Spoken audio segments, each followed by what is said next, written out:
Welcome back to HangarReady. Thank you for giving us that restroom break and being able to get some water in us, and off to the races we go. What we want to talk about now is the new underground hangars, and I think we've got a video queued up and ready to go that is going to show some of this, hopefully. Yeah, I think we're going to have to fast forward a little bit. Okay, this one we don't have cut, unfortunately. But there we go. So these new hangars are going to be a lot bigger. On the inside, there's exterior corporate lobbies, elevator transitions, industrial workspaces, exposed underground, and this is just, it's going to be a lot bigger of an environment with a lot more area to fight in. So maybe we look at some of the stills here, Jacqueline, please. There, and he's starting to show. I think what's coming up is a picture there. He was just getting ready to show it. Oh, there. Yeah, that's the first we saw of it's concept art of it anyway. Yeah. And so, I mean, these look pretty amazing. From a CQB perspective, Turn, what do you think? Do you think this is going to offer us more more complex missions than we currently have with bunker busters? Yeah, I think it is, and two things really. I'll just say. Number one, I was surprised when he admitted that the original underground facilities, or the ones that are currently there, are not the ones that they really wanted. They're basically placeholders. They seem pretty thought out to me, and I thought that this is it. This is the facility, but he made it pretty plain that it wasn't. The second thing is he made a comment that they wanted individuals to spend their entire play session in this one bunker, and I think that's the key.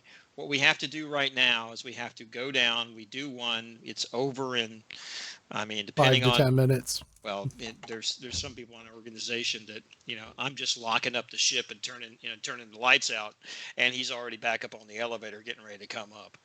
So it doesn't take long to do the current bunker system. So this is going to be a new environment within the environment. The space guys, they have a big sandbox, a big play area. This is going to give the first person shooters, their play space, their play area that they could spend an entire session in. So, and for that, I'm looking forward to it. I am too. I think that this is going to be a much bigger, and as we look at some more of these screenshots as they get pulled up, this is not Orson, Siege of Orson big, but it is definitely substantially bigger. I mean, dozens of times bigger than the current bunkers that we're seeing. Frack, you've done some bunkers with the teams. What do you think about this? I think it's going to be great. Bunkers are frankly too small. Siege, when we had that, was a real opportunity for us to, work together in multiple fire teams and squads, to tackle content. And I think that, with the exception that this is still fighting in a basement, it's a bigger basement, which is good. And it looks like these facilities are going to be huge. And so the idea that you can go down, with a group of Marines and have an hour worth of content to work through is going to be great. Well, I don't see you, right now, it's real easy for 1 or 2 people to go clear a bunker. Not easy, but it's easily doable by anybody that's got FPS experience. Yeah, it's trivial. I don't see that being the case. I think for us, when we look at stuff and, we often overkill even the current bunkers and drop 6 to 12 guys on a bunker so they can clear it very quickly. You're going to really need 4, 6, 8, 12 people to clear some of these bunkers in short order, it looks like. They're just huge. Yeah, I think especially if, like we saw with Siege, when you got in the low pop server and you get the AI acting the way that it's been programmed to act, taking that and then putting it underground in an enclosed space, I think has the potential to provide a lot of fun for the FPS players. Well, I agree completely. And Sol, what about your thoughts on clearing bunkers with these gigantic bunkers? Oh, with the new size and the complex environments, it's definitely going to be a whole lot more interesting than it is now. I mean, you guys have said it before, but right now it's kind of like ride the elevator down, shoot some people. Okay, we're done. Ride the elevator back up. Site exploitation, SSE, takes a lot longer than the killing does. Oh, yeah. To check the bodies and the stuff. If all you want to do is go down there, kill them, get the money, and run back up, it's, 5 minutes tops, maybe 6 minutes tops, depending on the mission. Anyone disagree? Yeah. And here they were even talking about, some of these they intend or are large enough that you may need vehicles to effectively move around in those facilities, which is, again, fantastic. Yeah, they had like multiple points of entry. Yeah. They said that there's a pad on the top. There's one which is like the executive pad. There's the actual landing pad that most of the transport ships and everything will be going through.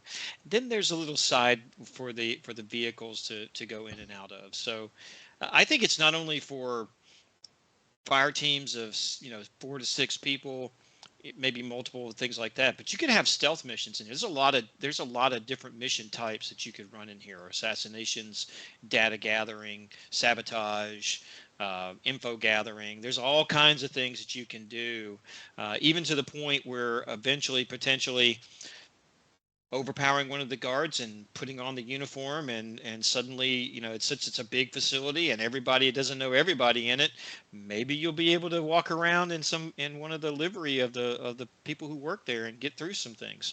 A lot of potential that they could do and play with. Completely agree. This is amazing. They said specifically, look at having these missions run for 60 minutes, which I think is great. But what you got to keep my eye on is an incentive for many players in a game is to, in our game, make credits. And so if it's going to be a 60-minute mission, then make sure the reward is worth 60 minutes of that player's time, because they know it can make more by doing 5 different missions in the same 1 hour period. So hopefully they take that into consideration. I believe, just like every time they've done in the past, every time CI comes out with something new, they give you more of an incentive to, hey, please play this for us so we can check out if it's working or not. And I expect the same thing to happen with the big bunkers, or as I call them, the ground-based carriers. Hopefully it'll work out better.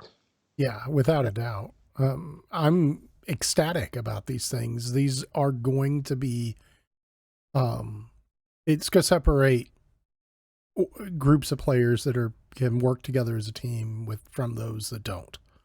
I mean, there's just no doubt in my mind again, this is not a Siege of Orison platform, but it is, it's half of a platform. It looks like maybe a full platform, not 3, but somewhere between half and one full whole platform to clear.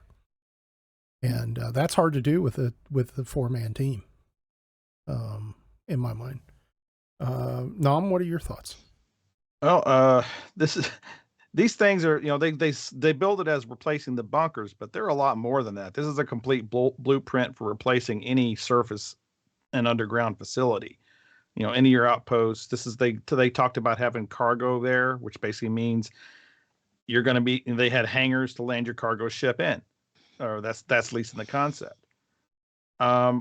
Let's not forget, even with the outposts we have now, CIG shown they got no problem having people having totally separate missions going to the same location. I mean, I'll do a package delivery to an outpost and somebody's ERT bounty spawns right up above me, and it changes the whole situation. With how big these places are, you could have 3 or more different players or groups of players on different missions coming to the same location, and hopefully they don't conflict. But sometimes they will. That would be good. I mean, little PvP. This is big enough. Yeah, this is big enough to where, at least if it's fully built out the way they talked about, to where you could have several 3-4-man teams doing their own thing. So there's a lot of potential here, and they don't have to do the whole thing at every location. They could say, "Oh, this location, we just need the surface piece and the hangars, and some other stuff going on." Another one will have everything all the way down to the river, caves down the bottom or whatever, maybe with a lava river going through it. Who knows? There's so many options. But you bring up a good point, Nam, that these could be, we talk about it in a combat standpoint, but these could just be, a place for cargo hauling or refining or Investigation maybe mission. investigation missions, which we're going to talk about in a little bit as one of the new mission archetypes that are coming out. But you could be, now when you do surface mining on Daymar, you've got to fly to a station to offload that to begin your refining. What if they had an actual refining station on the planet itself?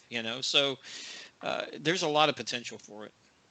I think physicalizing cargo and this are going, and putting these in, are going to have a drastic impact on the game. I think that Nam is probably right, that you're going to have these big sprawling underground complexes and above ground to a certain extent. And you're going to be flying in to pick up cargo while there is a, go assassinate this person that works there mission for somebody else going on. And I think, it's going to make group play and having people with you on your ship to watch your back going to be that much more important. I think the days of being able to go into, running around in your C2 by yourself and landing on an outside hangar, running in and running back out and being gone in 5 minutes, I think are over. And I think that's a good thing. I also think with the size of these, that when you look at, if they get the spawn rate right or the mission spawn rate right, or how lucrative these facilities are overall right, it really is a one-stop shopping center for an org that decides they want to just take it over. And you can work it all day. You can be bringing loot and materials in and out to cargo ships that are hauling it away, and just lock the whole place down. It covers kind of all elements of an organizational structure to make that machine work and could actually be profitable. Completely agree.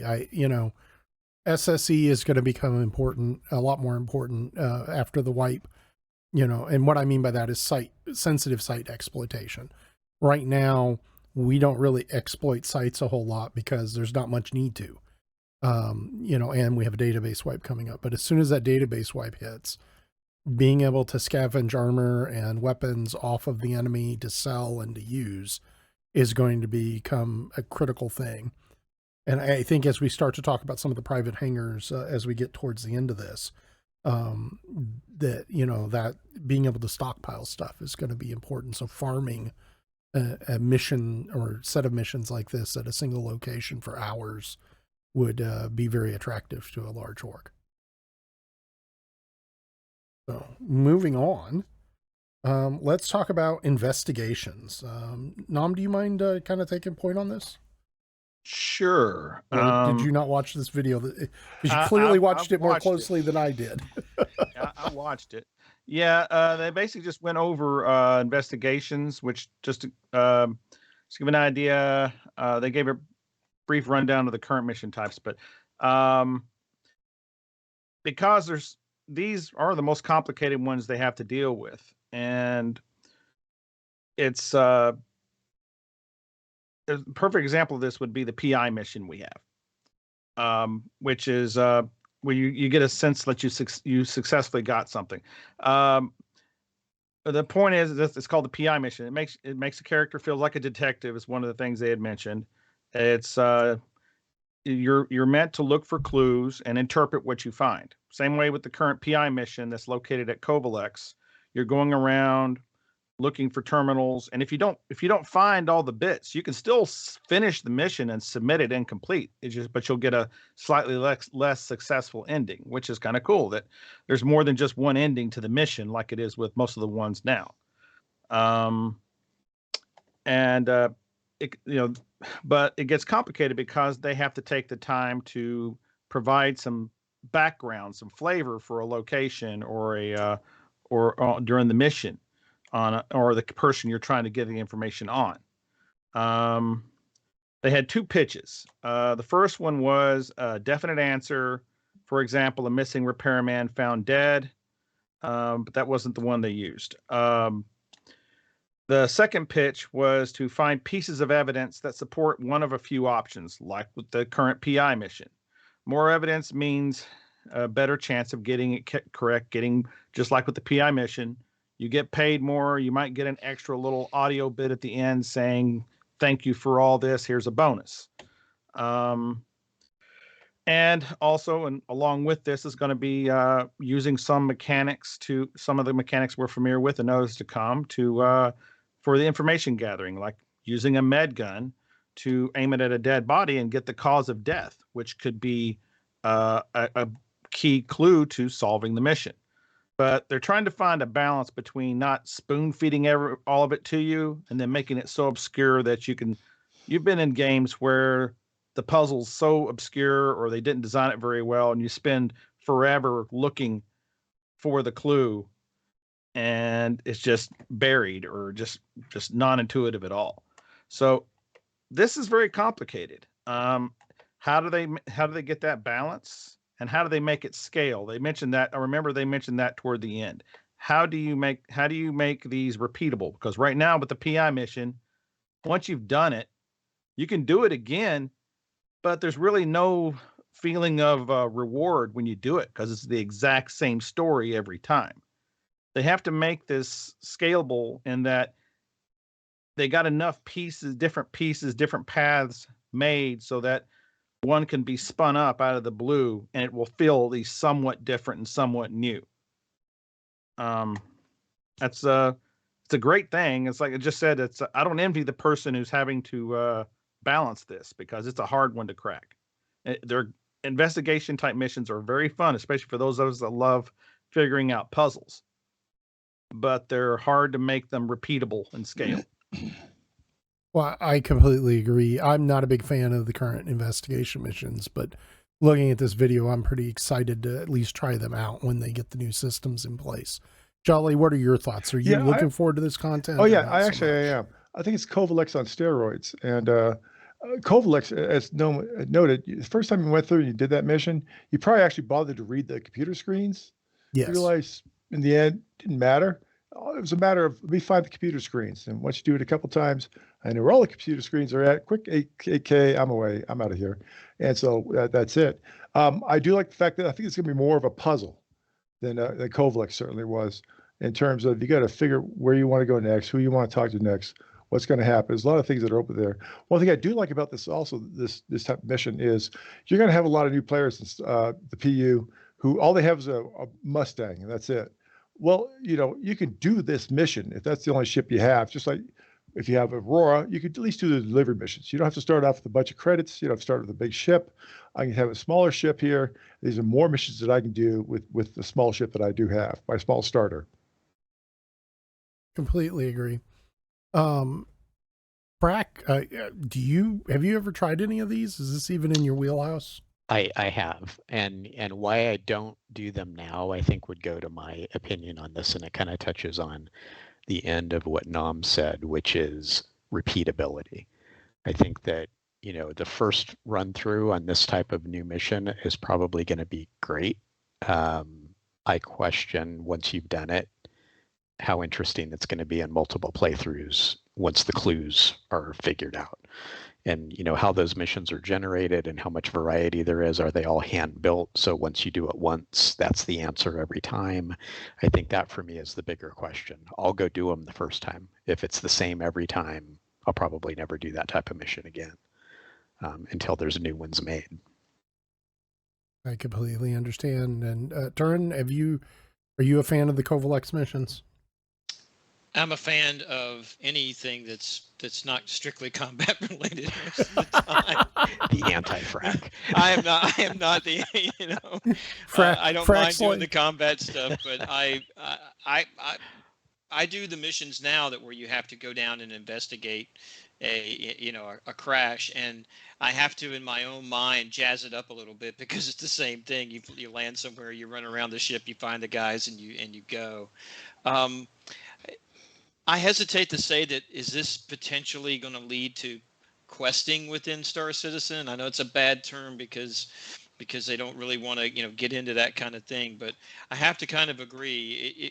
Right now it's just testing, so it's going to be a single linear process, potentially maybe three different types, so they can test whether or not it works or not. To be effective long term, when it goes live, it needs to be a multiple interlocking quest type deployment for something like this, where you have to do maybe different things or go a lot of different places or something of that nature. It's the standard trap in any MMO. Once you start down the quest line, you can't really do it again, because even if you build another character, it's the same quest line. So it's got to be something that can be, changed up enough to be interesting. Completely. But agree. I'm looking forward to it coming in, though. I will point out they did mention the word scale a number of times, so they are very, very aware they're going to have to make this work on a, not just like you say, just a couple of handcrafted missions. That there has to be something that's easy to scale. It's easy for the system to spool up a slightly varied version of it for you that's at least feels somewhat fresh. And like I said, that's a challenging thing to do. They have to have, thing to do. and it doesn't have to be just the one mission either. I mean, you can have missions that can chain off to another mission, and maybe which mission that is may depend on how you completed the first one. And we've seen that before, where you do one to be able to do the next one. And bring back Tessa Bannister, where's she at? Oh wow! Well, Yes. I mean, there's a lot of MMOs that I played. BDO, Guild Wars, the first Guild Wars, where they can have special content, seasonal content. Every one of us have jumped in, and they're, what's the Halloween mission for this year? What's the Christmas mission for this year? What's the, the X? And it's all the same, technology underneath, but you can write special scripts and things of that nature, and you can keep it fresh in that way. I think what we're going to get in the alpha stage is 1 to 3, large, medium, small, linear mission set. So it's because it's being tested right now. So don't be discouraged when you've run it and that's it. That's all what they're really looking right now is being able to do that. They have a little few small inklings of it right now, as far as if you've done any of the derelict reclaimers in space. They have some bits of it in there, like one of them there, you got to find the data pad and get a code off of it. And then they don't hand feed it to you. You have to find the locker that code gets input into, that kind of thing. It's kind of similar to Siege of Orson, where you got to get the code off the lieutenant, but at least that one, it's pretty easier to see the boxes. But, yeah, yes and no, because, and I've done that one too. But if you know what to look for when you're running through the reclaimer, you can see the puzzle. I'm not going to give anything away, but it's sort of like what they did in the caves, where they paint the yellow rock. That's the one you have to grab, and they just never remove the yellow rock. So there's things you need to look for. But one thing that did surprise me is that I took my grab tool, and there are some things in the reclaimer that you can actually grab and move, and one of them is this big piece of iron, this huge big piece of iron. Well, you need it for something. That's all I'm going to say. So those type of things, and there's nothing that tells you that that's it. And honestly, it's not the only way to solve that portion of the puzzle, but it's creative. And so that really jazzed me up when I got to that. It really did begin to feel like an MMO or a universe or something that I could actually sink my teeth into. And I can only imagine what it would be like when they replicated over 20 to 50 different systems. They're definitely putting some thought into this stuff. So, but last but definitely not least, Sol, do you have any interest in this, or you're just sitting in your office counting all the beans and bullets? I mean, this was actually my favorite part of the entire show. The environmental storytelling, the problem solving is really something I enjoy. So seeing this, I'm really hopeful that it turns out well, though some of the stuff I was seeing in the video, still really early in development, it has me a little bit concerned, though hopefully it develops in a less repetitive way. I completely agree. Well, folks, that's the end of the middle segment. We'll be back here in just a couple of minutes. A quick holler out. If you're having problems with chat, you can always hop on Discord at discord.hangarready.com. Go to the live show and ask your questions there. Guys, again, do me a favor, like and subscribe for the channel. And if you have questions or comments or things you want us to talk about, go ahead during this break and get those in chat, either on YouTube or on our Discord server. And we'll get to those after the last segment. We'll be back in about 3 minutes.